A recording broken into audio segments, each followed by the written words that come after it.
fundamentally and morally wrong for you to help poor people to steal or to help less advantaged people to steal. What you need to be doing is you need to be incentivizing companies to legitimately make things more affordable because they have a profit incentive to do so, because they know that they're still going to be in a good place when they do so, and thus they revolutionize their business and marketing model instead. So that's what we think about the value of free internet. We think that many sites aren't going to be shut down. We think that there's a gradated response in terms of legislation. Certain sites are shut down, and already online administrators are doing it. People like Google and YouTube are already shutting down individual videos, so the entire YouTube doesn't need to tank.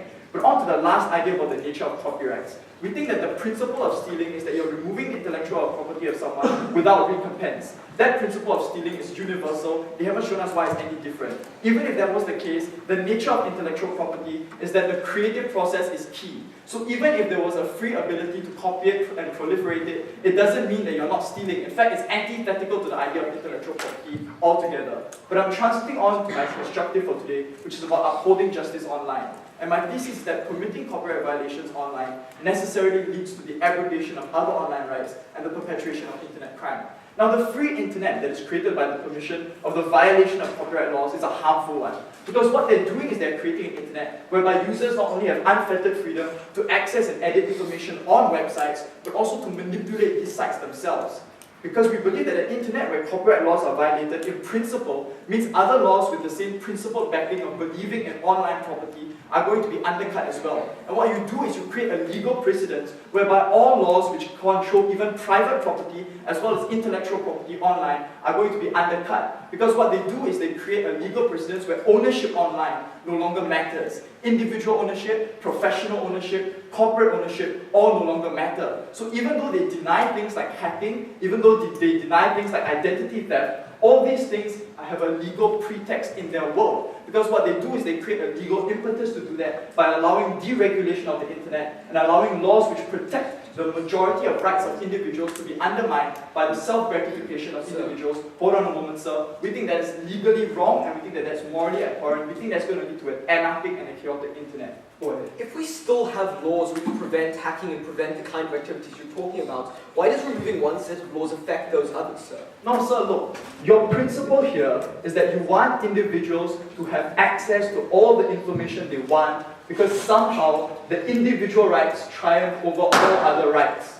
We tell you that that is an extremely dangerous legal precedent because that undercuts all other online legislation which currently exists, which protects the rights of individuals from other individuals infringing upon them due to a greedy or a self-gratification ability to want to access their information. We tell you that fundamentally what that means is that's going to lead to a deregulation of the internet, and what that means is that it's no longer going to stand and live up to the same kinds of ideals that we both stand for. Ideals like innovation, ideals like competition. All these are going to be undercut because you no longer have a legal pretext in order to protect these online creations, and because ownership online no longer exists. So fundamentally what that principle means is that the internet no longer becomes a place where users are protected from the malicious intent of one another. Third-party harm, which is illegal, is justified legally. And we think that that fundamentally is harmful to the same principles of the internet that both sides are trying to achieve. So at the end of the day, the side that better protects the internet, better protects innovation, and better understands how laws, stealing, and property work is the side that needs to take today's debate. And that's clearly opposition.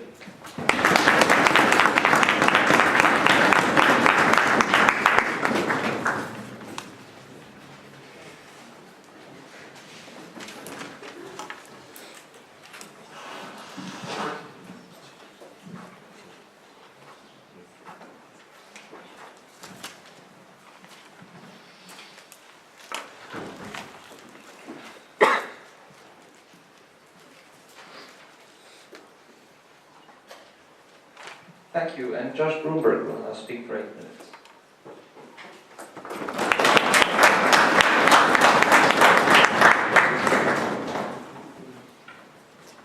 Today, on Side Proposition, we stand for the free internet. This does not mean we just stand for the distribution of books, movies, and music. It means we stand for the mechanism of access to information, of access to what users want and need to access in order for it to be a useful and truly beneficial mechanism. To show you why we have won this debate and proven why free internet should be more important than copyright, I'm going to be analysing two things. Firstly, what the problem is. I'm going to be showing you exactly why a limitation of copyright does mean a limitation of free internet and the harms that we have analysed around that. The second thing I'll then be doing is showing you why, in this situation, we would limit copyright based on the way that my first speaker set up this debate. So let's firstly look at what the problem is. And here we have to ask ourselves, why do we limit free internet? It's a question which has been bandied at proposition from the opposition side of today's House.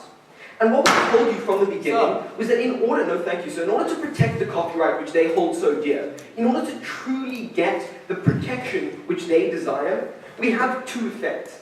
A, we create mechanisms which are incredibly harsh. We saw these kind of mechanisms being proposed in bills like SOPA and PIPA, which were shut down because they were so harsh. Secondly, we see that entire sites, like Pirate Bay, like uTorrent, have to be shut down in order to stop the violation. So no thank you, sir. So their line that we can just limit individual users isn't going to work if they actually want to solve the problem, which we think they do in today's debate. So basically what we get is a situation where sites are being shut down wholesale, where if you look at their analogy, every factory producing everything on the internet, or at least a large proportion of it, no thank you, sir, has to be shut down. But the question then posed to us by their side of the House was, why is this harmful? Why do we get a harm out of this? And the harm we brought you in our case is that when we ban all these sites, when we block the ability of these sites to function, when we create mechanisms which ban these sites, we undercut all the benefits the free internet has. We undercut the access to information, but more importantly and very specific to the free internet, we undercut the range of information. We think it is on specifically the sites that we are talking about in today's debate that you get cooperation, that you get counteracting opinions which lead to a more educated middle ground, where you get opinions which are anti-government in places where the government is oppressive. And what we told you is that the harm which we're talking about in this debate is that those kind of websites, and therefore that kind of information and those kind of benefits, are limited. What we're left with in today's debate, a situation where we've clearly shown you that upholding copyright on the scale they want to do so, no thank you sir, has harms, has an undercutting value on the freedom of the internet. So now that that's established, let's look at why we can limit copyright. And I'd like to take you through the case which we presented from the start. And the first thing we told you is that it isn't a principle. That copyright and ownership just doesn't stand as something which we value absolutely. And we gave you two levels of analysis. No, thank you, sir. Firstly, we told you that when there is harm in upholding a right, we don't do it. We've seen this in many cases. We don't uphold your right to drink underage if it is going to harm you. No, thank you. The second level of analysis we gave you is that if there is benefit to not upholding your rights, and if that benefit applies to wider society, to everyone, we don't think your right is absolute. Neither of those two lines have been tackled by side opposition. We can assume that the principle of copyright hasn't been challenged and that doesn't exist. No, thank you, sir. But even if we have that principle, we told you that we don't violate it. And this is where we got to a nice clash in today's debate. Is the violation of copyright actually theft? And let's answer this question. They told you basically a very simplistic line. They told you that taking someone else's product and taking what they've come up with is theft because you're taking a plastic chair and that's the same. No, thank you, sir. But I'd like to show you why it isn't theft on two levels. Firstly, principally. And we told you there is a unique distinction between physical property rights and intellectual property rights. We told you that the difference is, for physical property rights, I'll take you in a second, sir, what we think you do is you put a certain amount of work into every product. There is a certain amount of work going into every chair you produce. In intellectual property, that effort only goes in once. And therefore taking one unit away from an effort doesn't actually steal your intellectual property, which you've only used once. So we think principally this isn't theft. Yes, sir? Firstly, the first action of taking away a unit is theft, and secondly, if intellectual property is all about the creative process, mindless copying is certainly theft of it. So we don't think so. We think that when you take away a single unit from something, you're not actually stealing because you're not taking away something which had effort put into it. If effort is only put in once, taking away one unit does not apply to the same principles as standard theft. So now that I've shown you principally this isn't theft, let's look at the practical side. Let's look at whether we're actually costing people in the true definition of theft. And what we told you, firstly, is that we haven't seen a decrease in sales. This is the first level of analysis. The fact that there is whole-scale copyright violation doesn't mean that we've seen a decrease in sales in like record music. So we don't think that you're actually costing people. We don't think you're taking money away from artists. No, thank you. I'd like to expand on the reason for this. And we think that the problem is that people who pirate software, people who pirate music, are not going to buy it when they don't pirate it. We don't think students who don't have a lot of money are going to buy the music which they wouldn't buy, if they don't pirate it. We think they need to deal with that.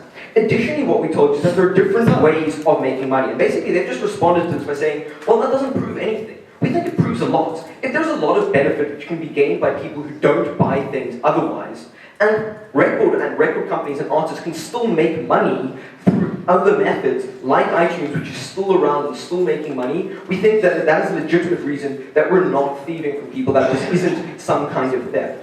The last level is that we get other gains. No, thank you, sir. What we think is that there are many other ways people gain from putting things on the internet. On those like many grounds, we don't think that this is either principal or practical theft, and therefore we aren't violating the principle even if it does exist. Now, the last level of analysis we gave you under why we would violate copyright was a way up. And basically, the first analysis, the first setup for this point is that when there is benefit to the majority, to the many, and to society, being all the internet users, we think that that outweighs, no thank you sir, any cost to the individual. Now, they didn't respond to this, and all they have laid today is harms to the individual. So what we see is that on those grounds, we think we win the way up anyway. But now let me look at their individual harms. And they raised two specifically. Firstly, to expression. And what they told you, no thank you sir, is that people cannot express themselves when we don't have copyright. We told you that people always express themselves when we don't have copyright. YouTube is an example of people who are expressing themselves with no copyright whatsoever. We even get artists and musicians putting music online for free in order to express themselves because they have a musical talent. So we don't think that harm stands. The only other individual harm is this idea of incentives. And what we asked them, and what we asked the third speaker to deal with, is why, if there is no incentive to produce free products, we have services like Google, an incredibly high-quality product, which is completely free. We'd like them to deal with that. But additionally, we told you that incentives still stand. Many people have a true musical desire to put things on the internet. On top of that, we still get money. We think they need to deal with the fact that people can still make a lot of money by producing a song, and therefore are probably going to do it anyway, even if marginally they lose some costs due to piracy. And lastly, we think we get other innovation. We think the point is that when you create other kinds of products due to natural market correction, new content is created. iPad e-textbooks are a perfect example of this. So we don't think the individual harms stand. The last thing they told us was that there's a general harm because we slip into a moral hazard where people are going to hack. A, we still have laws against hacking. We need them to deal with that. B, if it's about affecting people, we don't think that stands because people who hack are going to be hacking anyway. On those grounds, I'm proud to propose. Thank you.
Thank you, and Jereme Cheong will speak next.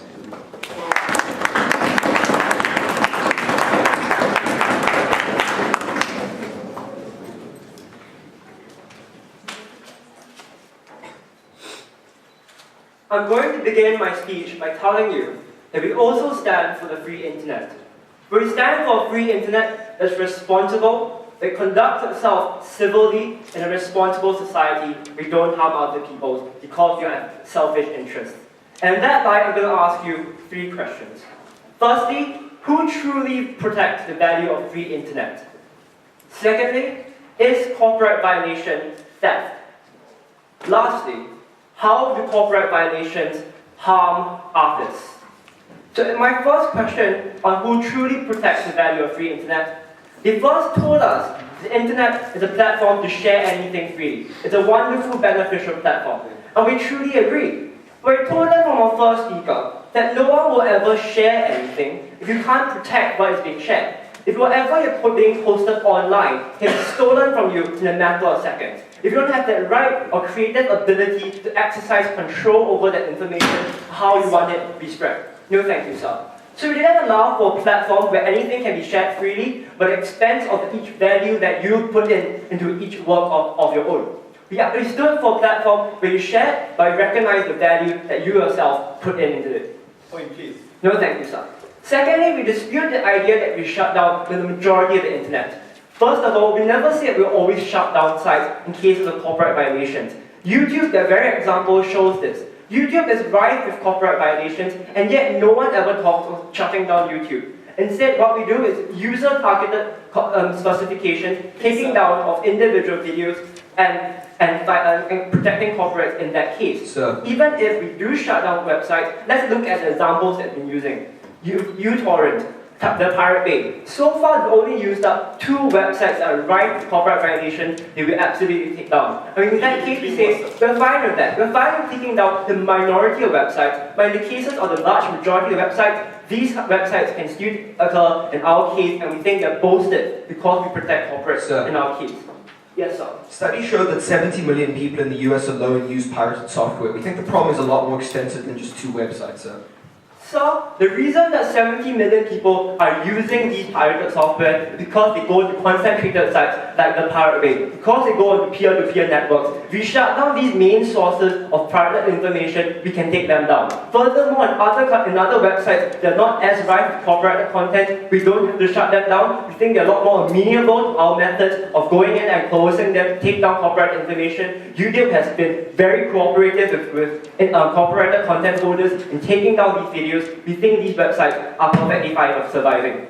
Secondly, they told us that even if we are shutting down websites, we think that when people are unable to make money off their creations, producers suffer because firstly, they can't cover the developmental cost. The developmental cost comes in creating and recording this information. Record information, you have warehouses to store this information, they build cities to sell this information, they hold retail clerk stores to store this information and sell this information to people. All this is money required by big companies, and all these requires recompense in that sense. Secondly, when we allow information to go out freely, less people find it valuable and available to buy content legally. Because the idea comes in that if that person next to me can get it for free, why should I buy through iTunes legally? And that's why the alternatives of cheap and good platforms like iTunes doesn't really work. Because when we stand for a platform where anyone can get things for free, ultimately everyone will start moving towards free stuff. Everyone will start moving towards a platform where they can just take without paying. And therefore innovations become more unprofitable because firstly they can't recover the cost, and secondly because innovators have less people to sell to. It's even worse in their case because when people act on the internet and they transcend the law because they think they're somehow above the law on the internet sphere, there is no way to uphold justice online. We saw this in 4chan, an internet forum that was strictly on the internet, which uploaded child porn on the internet in sites like YouTube. And this was because ultimately they believed that they were above the law. They believed that they were above civil conduct and responsible society. And we've learned one lesson from this. Your actions can never go out of the civil conduct of responsible society. Your actions can never hurt someone else simply because you're trying to express your own free will, simply because you believe in a certain cause. And what responsible society doesn't believe in is stealing from other people to further your own aims. Let me move on now to my second question of how internet copyright violation is that. Now, firstly, they tried to tell us this very ludicrous idea that because no further effort is required, we can steal willfully however we want. But first of all, that's not true. The cost of developing something is well documented by our site. There's a cost in creating CDs, the cost in running stores, the cost in producing, recording, and warehouses where we store all these CDs. The entire developmental process that record companies have to go through in order to sell this information. I'll take you in a minute, sir. It's entirely documented on our site. This cost is monumental. Yes, sir. So the fact we're not dealing with is that we're not stealing the CD from the store. We're stealing a file which is on a server, so there is no additional cost. So when you steal a file from the server, that removes the incentives of you to go down to the record store to buy the CD. And therefore, because you're allowing free alternatives on the internet, that these record companies have less ability to sell legal alternatives in the real world or on online marketplaces. We don't see that point in that sense. And even if there is no further cost in this, it still isn't right for us to take freely simply because it's cheaper for them to reproduce it. How? We saw this in how it's tangible harms to the career. It's tangible harms to the career of these artists who try to make a living out there and make a name for themselves in the record industry. Second of all, it robs the ownership and the self-actualization of these creative individuals who want control over their creative works. And lastly, it harms the entire creative process, where you don't have the incentive and the inspiration to innovate, because everyone is simply stealing your ideas without rewarding you properly for it. You don't have the motivation to go on whatsoever. Creative inspiration lasts, but it doesn't feed you. And ladies and gentlemen, today we need to feed our artists. Secondly, we think they ignored our first speaker's analysis on how self-actualization comes in having control over all copies of your work. So it doesn't matter if it's the original copy or other copies later on, you still need to have control over it in all forms. And this is tremendously analogous in the way that Ferrari enforces its trademarks. Look at the name of Ferrari, for example. Even though the original creator has died a long time ago, that trademark still lives on as a specific legacy that he has left behind. That trademark lives on. The special type of red paint he used still lives on. Let me move on now to my last point of contention on the idea of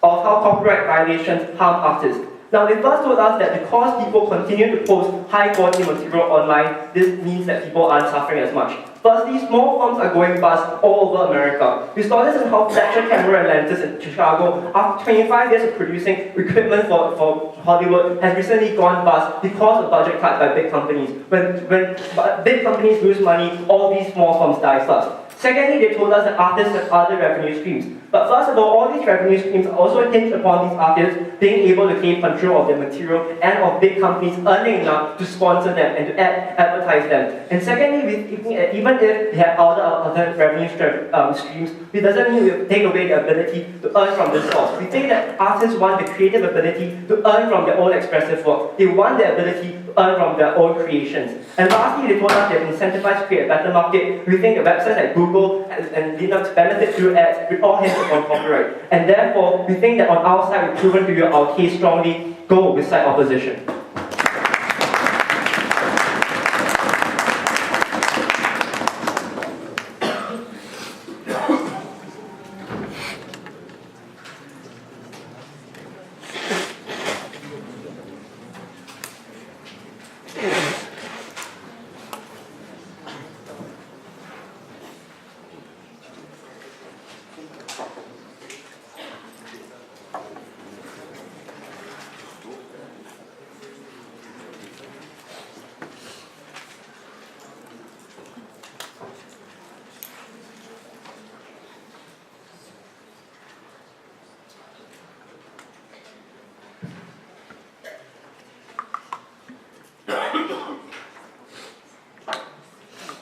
Thank you. Joshua Jesudason will now deliver the opposition reply.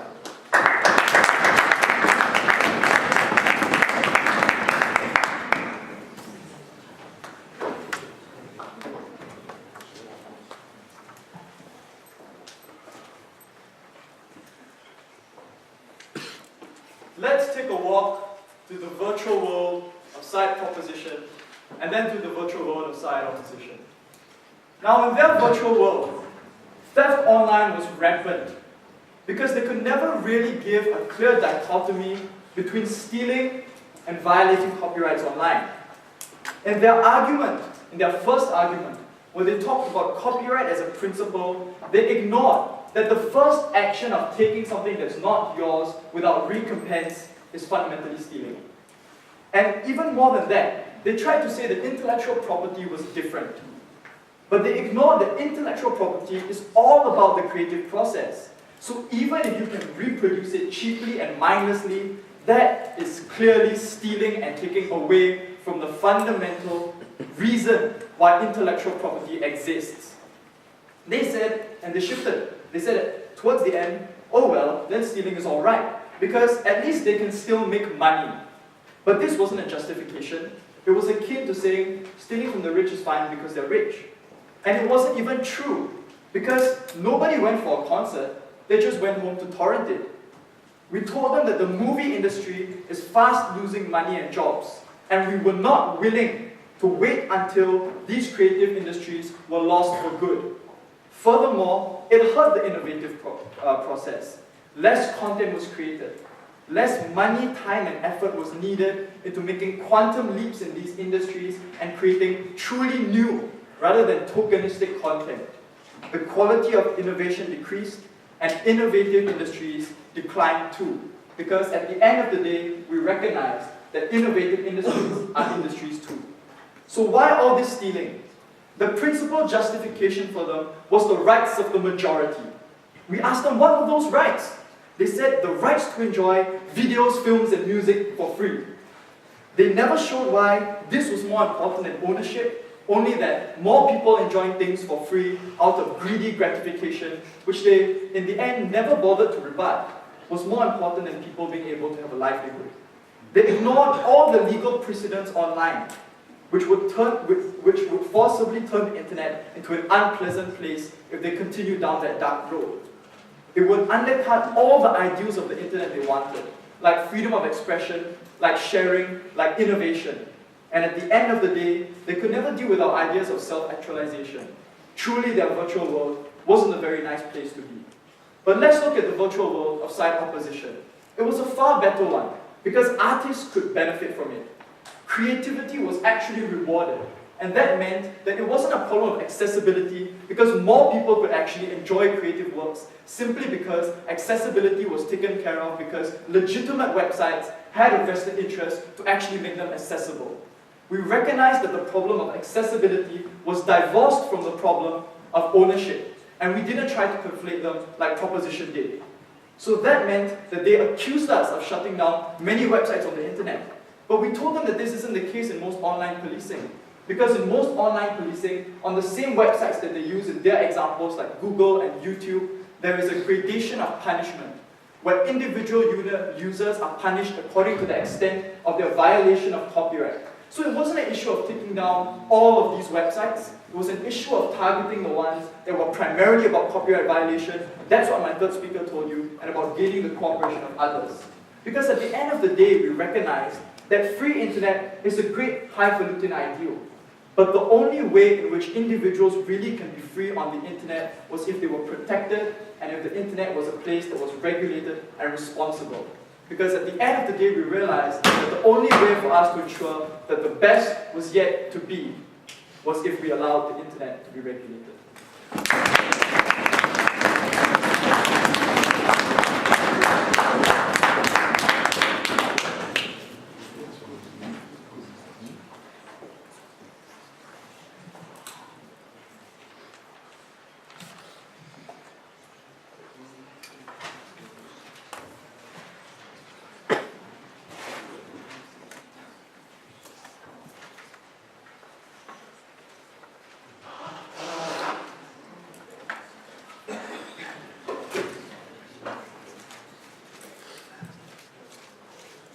Thank you, and Rob Grant will now conclude this debate with his speech.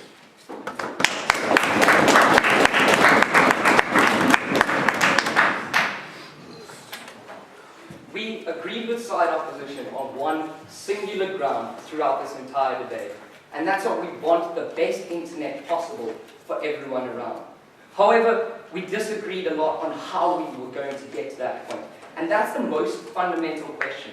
Who can provide the best internet for everyone involved? The second question was the value of copyright. And then the third most fundamental question was, can we justify the so-called stealing from side opposition? Let's look at the first idea about best internet. And we told you the best internet is the free internet. And we gave you a lot of analysis that went virtually unresponded to about why free internet is important in terms of sharing information, in terms of cooperating. Not only that, but we told you why that is severely limited under our policy and under realistic ideas of how to effectively uphold copyright. And opposition had a very soft line on this, First of all, they only really started clashing with our idea of how this was going to be implemented in Op 3 with real substantive clash. But not only that, he told us that we're going to work on an individual level, and we told you why that's impossible all the way throughout our case. Then he conceded that they would shut down entire websites and entire mechanisms. And we say that concedes our point as well, that it's really, really bad because you shut down all file sharing, all mechanisms through which we access free internet, and we lose all the benefits that we told you about. So, on the idea that the best internet is the free internet, opposition's soft line hasn't really clashed with ours, and at this point stands firmly on side proposition. But then they told us that what is equally as important is innovation on the internet. And they told us that there's simply no innovation. The market, in terms of music and movies, is just going to die this gradual, slow death, and that no one has an incentive to ever innovate ever again. And we asked you one very simple question, and that was, then why is there still so much nice stuff on the internet if no one has an incentive to innovate because they can't benefit from it at the moment? That question never got answered, and so on that level, we already win this debate. But then, not only that, we told you that there's actually still a very strong market in the music industry.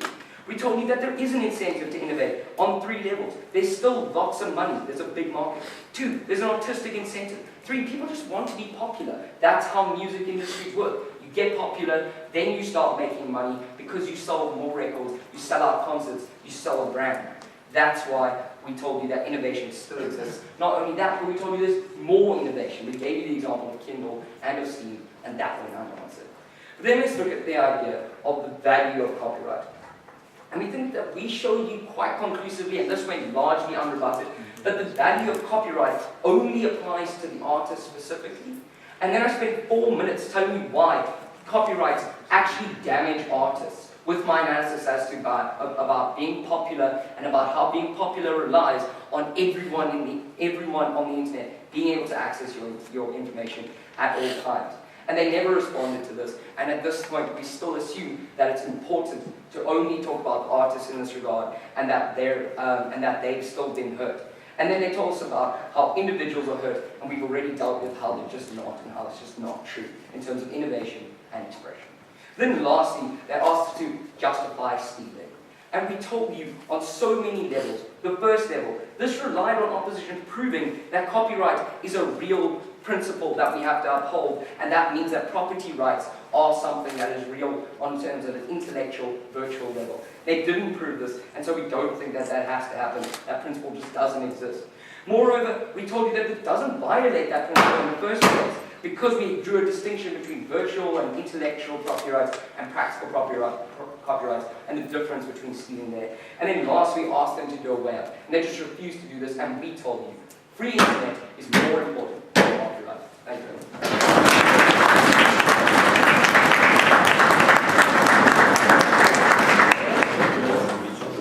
That concludes this debate. The judges will now proceed to make their decision. I would like to invite the entire teams to cross the floor, and we will hold a break of about 15 minutes.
Možno, že to za sebe, že to tak je